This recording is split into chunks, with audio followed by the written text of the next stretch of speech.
kung ano ang magiging special task ni Chacha. Kumili ng kalinisan tips mula kay Kuya John Lloyd. Huwag malalampasin ng Sabado. Dahil Saturday is Lily Day! Salamat sa liwanag mo, muling magkakakulay ang Pasko. Huwag kang mapulog.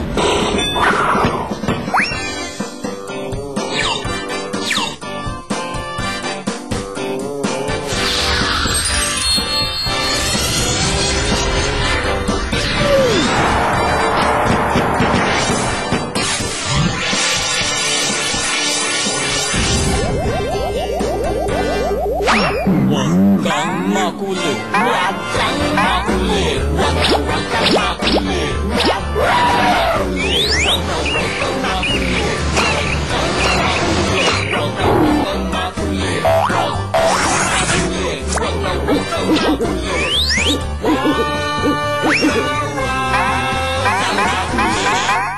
Huwag kang makulit. Huwag kang makulit.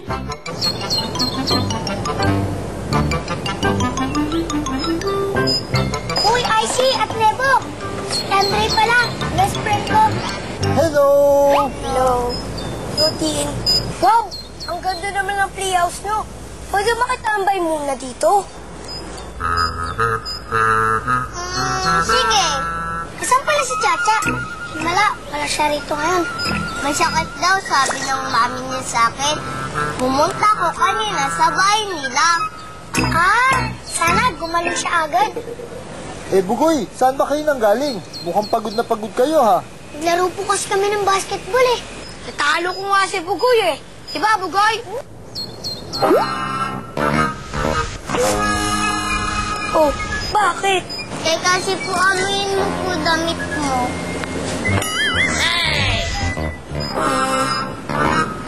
Ay, sorry ah. Ako po nagpapalit po ako ng damit kapag napapawisan po ako. Oo nga, Kuya Andre. Dapat ko lagi ka nagpupunas ng pawis pagkatapos maglaro. Kasi, nakakatamad eh. Pagpapawis na rin naman ako mamaya. Kaya mamaya na. Sige na, Kuya Andre. Magpalit ka na ng damit. Baka matulang ka pa ng pawis. Magkaupo ka pa. Naku mga bata, mahalaga ang kalinisan sa ating katawan, ha? At hindi lang sa katawan, ganun din dapat sa kapaligiran. Tingnan niyo itong isang batang nakilala ni Bugoy.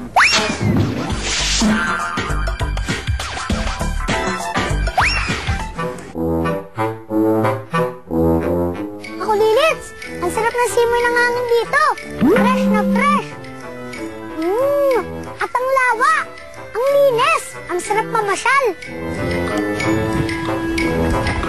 Excuse me. Ako si Bugoy. Ano yung nilalaro mo? Ito. Dito laruan. Ito isang water monitoring kit. Ha? Para saan yung water monitoring kit?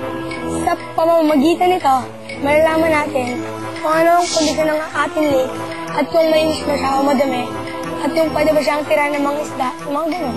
Bakit mo kailangan gawin yan? Ginagawa ko yan para maprotektahan at mapangalagaan ang lake na ito. Ito na nga eh, kuha na ako ng sample ng tubig. Gusto mo ba sa mama? Oo ba? Para ituro mo na sa akin kung paano mag-water testing. Sige, tara.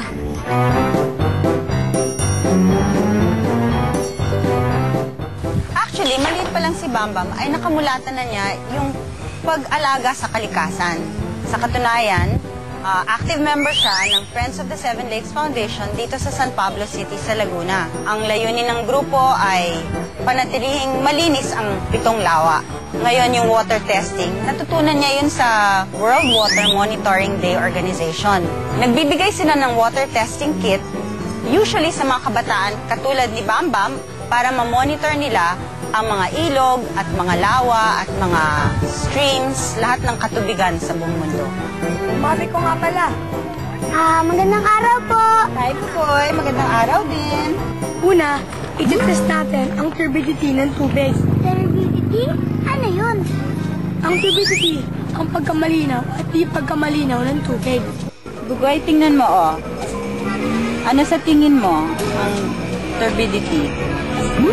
Hindi masyadong malinaw. O tama ka, hindi nga masyadong malinaw. Ang ibig sabihin nun ay hindi masyadong marami ang mga duming na lutang sa ating lawa.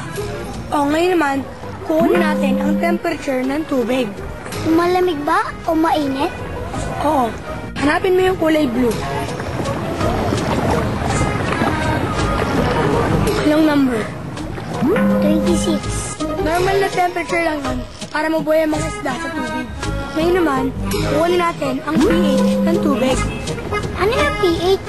Ang pH ay ang acidity ng tubig. Isipin mo na lang, pag nakuha natin ay 0 to 6, isipin mo ng isda ay naglalangoy sa suka. Pero pag nakuha naman natin ay 6.5 to 8. Yun ang normal na pH para sa mga isda.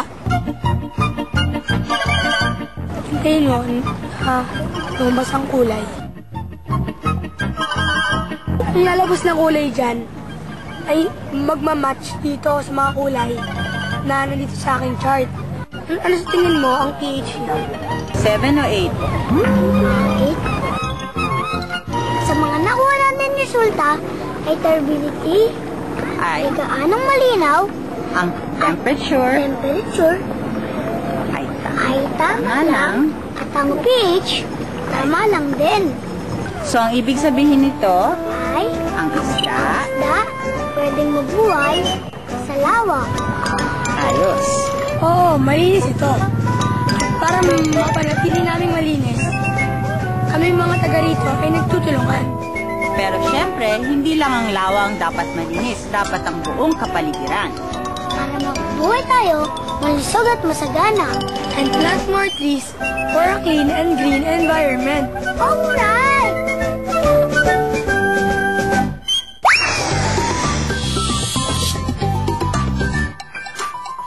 Mga kulilits, alam niyo ba ang mga lumang gamit?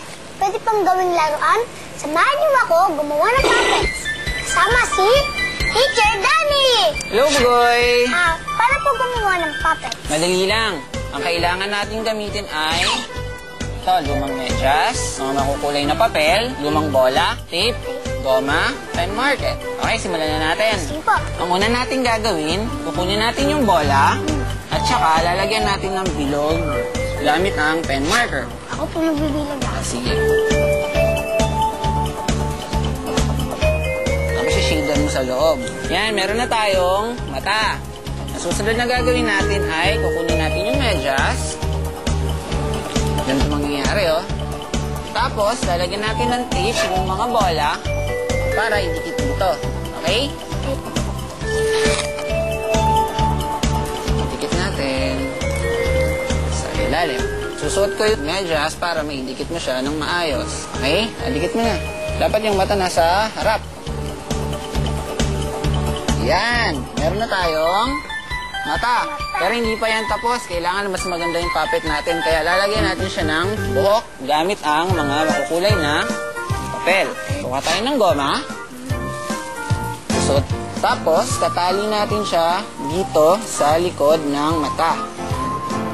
Ayan. Meron na tayo bugoy na puppet. Pogi ko. Dati lang akong medyas. Pero, puppet na ako. Thank you, Teacher Danny. Welcome, bugoy. Oh, mga kulilits, gumawa na rin kayong puppet. Katulad nito. Teka, tulungan ko po kayo. Sigurado ka?